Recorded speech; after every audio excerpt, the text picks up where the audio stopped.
ഞാൻ ഇന്നും ഈ സമയത്ത് ഞാൻ ബലിയിടും. എല്ലാ വർഷം സുധിക്ക് ഞാൻ ബലിയിടാറുണ്ട്. ഒരുമിച്ചുള്ളൊരു യാത്രയിൽ ഞാൻ അവനോട് ദേഷ്യപ്പെടുക എന്ന് വെച്ച് കഴിഞ്ഞാൽ അവന് ഇവിടെ കിടക്കുക,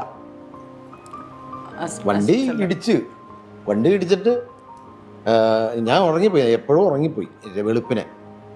അപ്പം ഞാൻ കണ്ണ് തെളിച്ച് നോക്കുമ്പോൾ അപ്പം ഇത് അഴിക്കടാന്നൊക്കെ പറയും. അവൻ അഴിക്കടാന്ന് പറഞ്ഞപ്പോൾ ഞാൻ അവനോട് ചൂടാവുക, എടാ അത് അഴിച്ചു കഴിഞ്ഞാൽ നീ താഴെ പോകില്ലടാന്നൊക്കെ പറഞ്ഞ് ചൂടാവുക. എന്ന് വെച്ചാൽ സ്നേഹത്തോടെയുള്ളൊരു ദേഷ്യപ്പെടാറുണ്ടല്ലോ. മറ്റേ ഭാര്യയിലൊക്കെ ഒടിഞ്ഞിട്ടുണ്ടായിരുന്നല്ലോ. അപ്പം അത് വെരി ഓക്കെ, ഇതിൻ്റെ ഫുള്ളായിട്ടുള്ള ഭാഗം ഞാനിപ്പോൾ വെച്ചു തരാം. അതായത് രേണു സുധി കാണിക്കുന്ന ഉഡായിപ്പ് കാരണം ഇന്നലെ നമ്മുടെ ഫ്ലവേഴ്സിൻ്റെ ടീം ഒരുമിച്ചിരുന്ന് കൊണ്ട് സുധിച്ചേട്ടനെ കുറിച്ചിട്ട് ചില കാര്യങ്ങൾ പറയുന്നുണ്ട്. നിങ്ങൾ ഓരോരുത്തരും കേൾക്കണം പൊന്നു മനുഷ്യന്മാരെ. അതായത് വീണ്ടും രേണു സുധി വലിയൊരു ഉഡായിപ്പുമായി കിച്ചുവിനെ തകർക്കാൻ വേണ്ടി രംഗത്ത് വന്നിട്ടുണ്ട്. അത് ആദ്യം ഞാൻ പറഞ്ഞുതരാം. നോക്കൂ നിങ്ങൾ ഈ ഒരു പോസ്റ്റ്. അതായത് എനിക്കിനി തിരിച്ചു വരാൻ പറ്റില്ല, ആരെയും ബുദ്ധിമുട്ടിക്കാതെ പോയാൽ മതി, രോഗകിടക്കയിൽ രേണു സുധി. ഇത് ഈ ഒരു വാർത്ത കൊടുത്തത് വലിയ ചാനലാണ്. ആ ഒരു വാർത്ത കണ്ടത് 2 മില്യൺ ആൾക്കാരാണ്. അത് ലൈക്ക് അടിച്ചത് 37,000 പേരാണ്. എൻ്റെ പൊന്നു മനുഷ്യന്മാരെ, ഇതിൻ്റെ താഴെ വരുന്ന കമൻറ്റ് എല്ലാം കിച്ചുവിന് തെറിയാണ്. അതായത് കിച്ചു കാരണമാണ് അവരിങ്ങനെ പറഞ്ഞത്, എല്ലാത്തിനും കാരണം കിച്ചു എന്നാണ്. പൊന്നു മനുഷ്യന്മാരെ, നേരെ മറിച്ചിട്ട് രേണു സുധിയുടെ പോസ്റ്റ് നിങ്ങൾ നോക്കണം. അതായത് ഞാൻ തിരിച്ചു വരും. രേണു സുധിയുടെ ഇൻസ്റ്റഗ്രാമിൽ രേണു സുധിക്ക് ഒരു പ്രശ്നവും ഇല്ല, 24 മണിക്കൂറും ആക്റ്റീവാണ്, റീൽസ് ഇടുന്നുണ്ട്. എന്നാൽ വേറെ ഉള്ളവന്മാർ രേണുവിന് വലിയ പ്രശ്നമെന്ന് പറഞ്ഞ് പോസ്റ്റ് ഇടുന്നുണ്ട്. ഞാനൊരു കാര്യം പറയാം, രേണുവിൻ്റെ അനുമതിയില്ലാതെ ഇങ്ങനെ ആരും പോസ്റ്റ് ഇടത്തില്ല. അതായത് അവരൊരു ക്യാൻസർ പേഷ്യൻ്റാണ്. അവരെ അതായത് ഇങ്ങനെ മോശമായിട്ട് ആരെങ്കിലും പോസ്റ്റ് ഇട്ടാൽ കേസ് കൊടുത്താൽ വലിയ വിവാദമാവും, ആ ചാനൽ തന്നെ എന്നേക്കുമായിട്ട് പോകും. അപ്പോൾ രേണു പറയാതെ ഇങ്ങനെയുള്ള പോസ്റ്റ് ആരും ഇടത്തില്ല. കിച്ചുവിനെ നാറ്റിക്കാൻ വേണ്ടി രേണു കളിക്കുന്ന നാടകമായിട്ടാണ് എനിക്ക് പേഴ്സണലി തോന്നുന്നത്. പൊന്നു മനുഷ്യന്മാരെ, അപ്പോൾ കിച്ചുവിനെ ഇഷ്ടമുള്ള എല്ലാവരും ഒന്ന് മടിക്കാതെ ലൈക്ക് ചെയ്യണം, ഒന്ന് സബ്സ്ക്രൈബ് ചെയ്യണം. നമുക്ക് ബിനു ആടിമാലി കുറച്ച് കാര്യങ്ങൾ പറയുന്നുണ്ട് സുധിച്ചേട്ടനെ കുറിച്ചിട്ട്. സുധിച്ചേട്ടൻ തന്ന ആ ഒരു ഗിഫ്റ്റ് അല്ലെങ്കിൽ ആ ഒരു ജന്മം ഇതിപ്പോ 3 വയസ്സിലേക്ക് കടന്നിരിക്കുക. സുധിച്ചേട്ടൻ പോയിട്ട് അങ്ങനെയാണ് ചേട്ടന് 3 വയസ്സ്. ചേട്ടൻ പോലും ചിന്തിച്ചിട്ടുണ്ടാവില്ല. ശരിക്കും ആ ഒരു ഇൻസിഡന്റ് കഴിഞ്ഞിട്ടുള്ള ഒരു ബിനുവടിമല ഉണ്ട്. ട്രോമയുടെ കേസ് പറഞ്ഞപ്പോഴാണ് ബിൻചേട്ടൻ രാത്രി ഒറ്റയ്ക്ക് കിടക്കില്ല, വെളിച്ചം വേണം മുറിയില്, ഇതുപോലെ ഡിപ്രഷന്റെ ടാബ്ലറ്റ്സ് എടുത്തിട്ടുണ്ടായിരുന്നു. ഇപ്പം ആ ട്രോമയെന്നൊക്കെ ചേട്ടൻ റിലീസ്ഡ് ആയി തുടങ്ങിയോ? ഈ വെളിച്ചം ഇരുട്ട് തുടങ്ങിയിട്ടുള്ളൂ. അതും ഇപ്പോഴും ഒറ്റയ്ക്ക് കിടക്കല്ലോ. ഒരു ദിവസം ഞാനങ്ങ് പേടിച്ചു പോയില്ലേ. നമ്മുടെ സ്റ്റാർ മാജിക്കിന്റെ ഒരു റൂമില് വർക്ക് കഴിഞ്ഞ് വന്ന് റൂം തന്നു. ആ റൂം തന്നിട്ട് ഞാൻ പോയി റൂം തുറന്ന് കിടന്നപ്പോഴേ സുധി ഞാനൊക്കെ ലാസ്റ്റ് ഇരുന്ന റൂം. എൻ്റെ പിന്നെ എനിക്കങ്ങ് പേടി വന്ന. ഓക്കെ, ബാക്കി വെച്ച് തരാം. ബിനു അടിമാലിയുടെ ഒരു കാര്യം പറയാണ്, എന്തിനാണ് പേടിക്കുന്നത്, നിങ്ങളുടെ നല്ലൊരു സുഹൃത്തല്ലേ, എന്താ അടിമാലി. അതിനുശേഷം ലക്ഷ്മി നക്ഷത്രയും മറ്റൊരുത്തും ചിരിക്കുകയാണ്. ഈ സന്ദർഭത്തിൽ എങ്ങനെയാണ് ചിരിക്കാൻ മനസ്സ് വരുന്നത്, ബാക്കിയും കൂടി കേട്ടു നോക്കാം. തലയുടെ ഇവിടെയൊക്കെ ഭയങ്കര ഫീല്, പേടി വന്നിട്ട് ഞാൻ ഡ്രസ്സ് പോലും ഇട്ടുണ്ടായിരുന്നു. എന്റെ ഡ്രസ്സ് പോലും എടുക്കാതെ ഞാൻ നേരെ ഇങ്ങോട്ടേക്ക് പോയി. ഏതാ? അപ്പുറത്തെ റൂമിലേക്ക്. അപ്പുറത്തെ റൂമിലേക്കല്ല, അല്ലല്ല, ഞാൻ റിസപ്ഷനിലേക്ക് പോയി. ലക്ഷ്മി നക്ഷത്രം വളരെ മോശം. ഒരാള് കൂട്ടുകാരൻ മരിച്ച സംഭവം പറയുമ്പോൾ ഇവിടെ പൊട്ടിച്ചിരിക്കുകയാണ്. ലക്ഷ്മി നക്ഷത്രക്കെതിരെ നിങ്ങൾ ഓരോരുത്തരും ഒരു കമന്റ് എങ്കിലും ചെയ്യണം. ഓക്കെ, എന്താ അല്ലേ, ബാക്കിയും കൂടി കേട്ട് നോക്കാം. അരവിന്ദ് സ്വാമി ഷർട്ട് ഇടാതെ പോയിട്ടുണ്ടെന്ന് അത് പറഞ്ഞറിയിക്കാൻ പേടിയാ. ഞാൻ അറിഞ്ഞില്ലല്ലോ, ഉറക്കം തൂങ്ങിയല്ലേ, ഷൂട്ട് കഴിയുമ്പോൾ സമയത്തിന് ലേറ്റ് ആവില്ല. അപ്പൊ അത് ഓർത്തിട്ട് നമ്മളങ്ങ് പോയി. അവിടെ ചെന്ന് കിടന്നപ്പോഴാണ് അവനിരുന്ന സ്ഥലം, ഞങ്ങളെല്ലാവരും ഇരുന്ന സ്ഥലം, ഇതൊക്കെ കട്ടില്. എനിക്ക് പേടിയായി പോയി. ഞാൻ ഓടിച്ചത്, ചേട്ടാ എന്ത് പണി കാണിച്ച, ആ റൂമാണോ എനിക്ക് തന്നേ? പിന്നെ എനിക്ക് കിടക്കാൻ പറ്റില്ല. പിന്നെ വേറെ റൂം തന്നാലും നമുക്ക് ആ ഇത് മനസ്സിൽ നിന്ന് പോണില്ല. പണ്ട് നമ്മുടെ എപ്പിസോഡ് നടക്കുന്ന സമയത്ത് ബിനു അടിമാലി എനിക്ക് ഭയങ്കര ഇഷ്ടമാണ് എന്നൊക്കെ പറയുന്ന പറഞ്ഞിട്ട് അവൻ മരിക്കണ സമയത്ത് ഞാനായിരുന്നു അവൻ്റെ കൂടെ ഉണ്ടായിരുന്നു. അതൊരു വല്ലാത്തതാണ്. ഞാനിവിടുന്ന് എപ്പിസോഡിന് ഇവിടുന്ന് അങ്ങോട്ട് പോകുമ്പോൾ ഞാൻ കോതമംഗലത്തൊരു ട്രൂപ്പുണ്ട്. ഇവൻ പറയണ എന്നെ ഉല്ലാസിനെയും എടാ നമുക്ക് ഒന്നിച്ച് നിന്നിട്ട് നമുക്ക് ഒന്നിച്ച് പ്രോഗ്രാം ചെയ്യണം, എന്നിട്ട് എനിക്ക് ആ പൈസക്ക് വീട് വെക്കണമെന്ന് എന്ന് പറഞ്ഞ് വീട് വെക്കണമെന്ന് പറഞ്ഞപ്പോൾ ഞാൻ അവനോട് പറയാം, എനിക്കും ഉല്ലാസിനും ശമ്പളം തന്നിട്ട് നീ ബാക്കി എന്ത് പൈസ ഇട്ട് നീ വീട് വയ്ക്കും എന്ന് ചോദിച്ചു. അങ്ങനെ ചോദിച്ചിട്ട് ഞാൻ പറഞ്ഞു കോതമംഗലത്ത് സെൽവരായെന്ന് പറഞ്ഞൊരു എൻ്റെ കൂട്ടുകാരുണ്ട്, അവന്മാർ കറക്റ്റ് സെറ്റായിട്ടൊരു ടീമുണ്ട്. ഞാൻ പറഞ്ഞു നീ ചെയ്യേണ്ടത് അവരുടെ ടീമിലേക്ക് നീ ലീഡ് കളിക്കണ ആളായി നിൽക്കുക, നീ നിന്നാൽ മതി, അവരെ ഓൾറെഡി അവിടെ ഉണ്ട്, അവിടെ സെറ്റാണ്.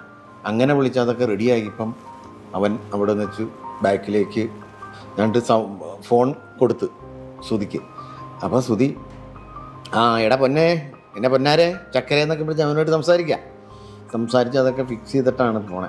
എന്നിട്ട് പറഞ്ഞടാ ഇനി ഒന്ന് സെറ്റാവണം, വീട് വെക്കണം, സെറ്റാവണം എന്നൊക്കെ പറഞ്ഞിട്ടാണ് അങ്ങോട്ട് പോണത്. ഒരുമിച്ച് കോഴിക്കോട് പോണേ. കോഴിക്കോട് യാത്രയിൽ ഉണ്ടായിരുന്ന പ്ലാൻസ് ആയിരുന്നു. തിരിച്ചു വന്നപ്പോൾ ഒരാൾ മാത്രം മടങ്ങി വന്നു. അതൊരു വേർപാടെന്ന് പറഞ്ഞാൽ അത് നമുക്ക് താങ്ങാനും സഹിക്കാനും പറ്റാത്തൊരു സംഭവം. ഞാൻ ഇന്നും ഈ സമയത്ത് ഞാൻ ബലിയിടും.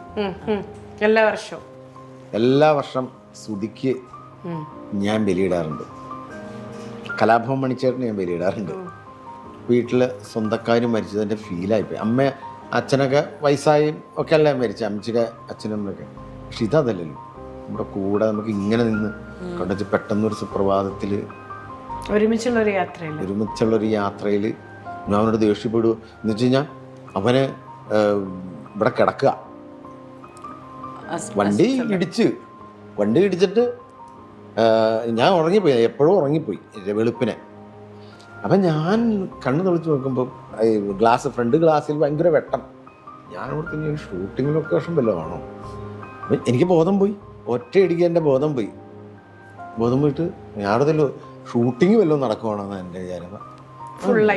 അപ്പം മേല് മൊത്തമൊക്കെ നനഞ്ഞ പോലെ, കാല് രണ്ടും കീറിപ്പോയി, ഇവിടെ കാല് കീറിപ്പോയി, ഇവിടെ നിന്ന് ബ്ലഡ് ചാടിയിട്ട് ഇവിടെയൊക്കെ നനവ്.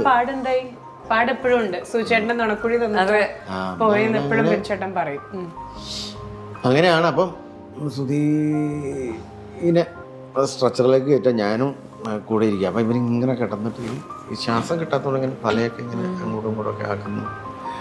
അപ്പോഴും ഇവനിങ്ങനെ കെട്ടിയിട്ടുണ്ട് വീഴാതിരിക്കാൻ. അപ്പം ഇത് അഴിക്കടാന്നൊക്കെ പറയും അവൻ. അഴിക്കടാന്ന് പറഞ്ഞപ്പോൾ ഞാൻ അവനോട് ചൂടാവുക, എടാ അത് അഴിച്ചു കഴിഞ്ഞാൽ നീ താഴെ പോകില്ലടാന്നൊക്കെ പറഞ്ഞ് ചൂടാവുക. എന്ന് വെച്ചാൽ സ്നേഹത്തോടെയുള്ളൊരു ദേഷ്യപ്പെടാറുണ്ടല്ലോ. അപ്പോൾ ഞാനിങ്ങനെ കൊണ്ടുപോയി ലാസ്റ്റ് അവിടെ ചെന്ന് കഴിഞ്ഞപ്പോൾ ഞങ്ങളെല്ലാവരും ഇങ്ങനെ ഡ്രൈവർ, ഞാൻ, മറ്റേ മഹേഷ് ഇങ്ങനെ കിടക്കണം, ഇവൻ അകത്താണ്. അപ്പോൾ അപ്പോൾ ഇവർ മറ്റേ ഭാര്യയിലൊക്കെ ഒടിഞ്ഞിട്ടുണ്ടായിരുന്നല്ലോ. അപ്പം അത് ഇവർ CPR കൂടെ കൊടുത്തു കാണും. അപ്പം ഇപ്പോഴും നമ്മുടെ ചെവിയിലൊരു വല്ലാത്തൊരു കരച്ചിൽ. അതാണ് ലാസ്റ്റായിട്ട് ഞാൻ സുധിയുടെ ഒരു ഇത് കണ്ടത്. ഇപ്പോഴും ട്രോമയുടെയും ഡിപ്രഷൻ്റെയൊക്കെ ടാബ്ലറ്റ്സ് എടുക്കണ്ടോ? ഇപ്പം എടുക്കുന്നില്ല. ഓക്കെ, വളരെ വളരെ സങ്കടപ്പെട്ടിട്ടാണ് പൂർണ്ണമാശമാരെ ഈ ഒരു വീഡിയോ ക്ലിപ്പ് ഞാൻ കണ്ടത്. നമുക്ക് രേണു സുധി ചില കാര്യങ്ങൾ പറയുന്നുണ്ട്. രേണുവിൻ്റെ പുതിയൊരു വീഡിയോ വന്നിട്ടുണ്ട്, അത് കണ്ടിട്ട് വീഡിയോ വൈൻഡ് അപ്പ് ചെയ്യാം. ഓക്കെ. ഹലോ, നമസ്കാരം. രേണു സുധിയാണ്. നിങ്ങൾക്കൊക്കെ അറിയാം, ഞാനൊരിക്കലും എന്താ പറയുക, ഈ രോഗം വന്ന ഒരു മനുഷ്യനും എന്താ പറയുക രോഗം വന്ന് കള്ളം പറയത്തില്ല. നിങ്ങൾക്ക് എല്ലാവർക്കും അറിയാവുന്ന ഇത് എന്തിനാണ് ഇട്ടേക്കുന്നത്? ഇത് വെറുതെ ഇടത്തില്ലല്ലോ. ഇത് ഹാർട്ടിലോട്ടുള്ള പിക്ക് ലൈനാണ്. ഇത് വെറുതെ ഒരാൾക്ക് രോഗമില്ലാത്ത ഒരാൾക്ക് കുത്തിയിടത്തില്ല. ഞാൻ പറയാൻ വന്ന വേറൊന്നുമല്ല, പറയുന്നവർ പറഞ്ഞുകൊണ്ടിരിക്കട്ടെ, എനിക്ക് കുഴപ്പമില്ല. എന്നെ സ്നേഹിക്കാൻ ഒരുപാട് പേരുണ്ട്, അവരൊക്കെ എൻ്റെ കൂടെ ഉണ്ട്. പിന്നെ നിങ്ങൾക്കറിയാം, കുറേ വ്ളോഗേഴ്സ് വ്ളോഗ് ചെയ്ത് എനിക്ക് ഓർമ്മയില്ലെന്ന് പറഞ്ഞ് ഊർജ്ജസ്വലതയോടെ വന്ന് ഞാൻ എന്നും അങ്ങനെ കിടക്കണമെന്നാണോ നിങ്ങളുടെയൊക്കെ ആഗ്രഹം?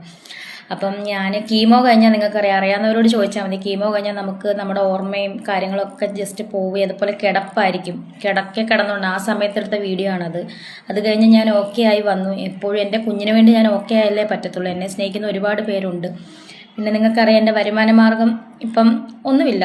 ഞാനിവിടെ കിടപ്പാണ്, ഈ യൂട്യൂബ് ചാനലൊക്കെ ഉള്ളൂ. അപ്പം എൻ്റെ ഈ രോഗത്തിൻ്റെ പരിമിതി വെച്ച് തൊട്ടടുത്ത് എവിടെയെങ്കിലുമൊക്കെ ഓക്കെ, രേണു ഇങ്ങനെയാണ് പറയുന്നത്. പൊന്നു മനുഷ്യന്മാരെ, ഞാനൊരു കാര്യം പറയാം. ഞാൻ രേണുവിന് ആരെങ്കിലും, അതായത് രേണു പറഞ്ഞിട്ടല്ല, ഞാൻ മുമ്പ് ഒരു വീഡിയോ അപ്ലോഡ് ചെയ്തു. രേണുവിൻ്റെ ഗൂഗിൾ പേ നമ്പറൊക്കെ വെച്ചിട്ട് ആരെങ്കിലും പറ്റുന്നവർ, അതായത് രേണുവിൻ്റെ ഒരു സന്തോഷത്തിന് എന്തെങ്കിലും പൈസ അയച്ചു കൊടുക്കുന്നെങ്കിൽ അയച്ചു കൊടുക്കുക. ഇത് രേണു പറഞ്ഞിട്ടല്ല എന്ന് പറഞ്ഞിട്ടാണ് മുമ്പ്, അതായത് അവർക്ക് ഇങ്ങനെ ഒരു രോഗം വരുന്ന ആ ഒരു സമയത്ത്. അപ്പോൾ രേണുവിൻ്റെ മാനേജർ എന്നെ വിളിച്ചിട്ട് പറയുകയാണ്, നീ ആരെ അങ്ങനെയൊക്കെ പറയാൻ, ഞങ്ങൾക്ക് നിങ്ങൾ ആരുടെ സഹായം ഒന്നും വേണ്ട. ആ ഒരു വോയിസ് ക്ലിപ്പ് ഉണ്ട്, ഞാൻ വെക്കുന്നില്ല, എൻ്റെ ഒരു വീഡിയോയിൽ ഞാൻ വെച്ചിട്ടുണ്ട്, അത് നോക്കിയവർക്ക് ചില പറയാൻ പറ്റും. അത് ആ മാനേജർ പറയുന്നത്, ഞങ്ങൾക്ക് മന്ത്രിയുടെ സഹായമുണ്ട്, ഞങ്ങൾക്ക് കുറേ പേര് സഹായിച്ചിട്ടുണ്ട്, നിങ്ങൾ ആരുടെ ഒരു സഹായവും വേണ്ട എന്ന് രേണുവിൻ്റെ മാനേജറായ കരിസ്മ എന്നോട് പറഞ്ഞതാണ്. ഓക്കെ, ഇത് അതിൻ്റെ ഒരു ഓഡിയോ ക്ലിപ്പ് എൻ്റെ ഏതോ ഒരു വീഡിയോയിൽ അകത്തുണ്ട്, ഞാൻ വെച്ചിട്ടുണ്ട്. ഓക്കെ, അപ്പോൾ അങ്ങനെയൊക്കെ പറയുന്ന രേണു ഇപ്പോൾ പറയുകയാണ് വേറെ വരുമാന മാർഗ്ഗം ഇല്ല എന്ന്. മാനേജർമാരോട് ആദ്യം പറയണം മിണ്ടാതിരിക്കാൻ, സഹായിക്കുന്നവരും സഹായിക്കത്തില്ല അവരുടെ വർത്തമാനം കേട്ടാൽ. ഓക്കെ പൊന്നു മനുഷ്യന്മാരെ, തൽക്കാലം മൈൻഡപ്പ് ചെയ്യുക. അടുത്ത വീഡിയോ ഇവിടെ വരാം. Okay, by.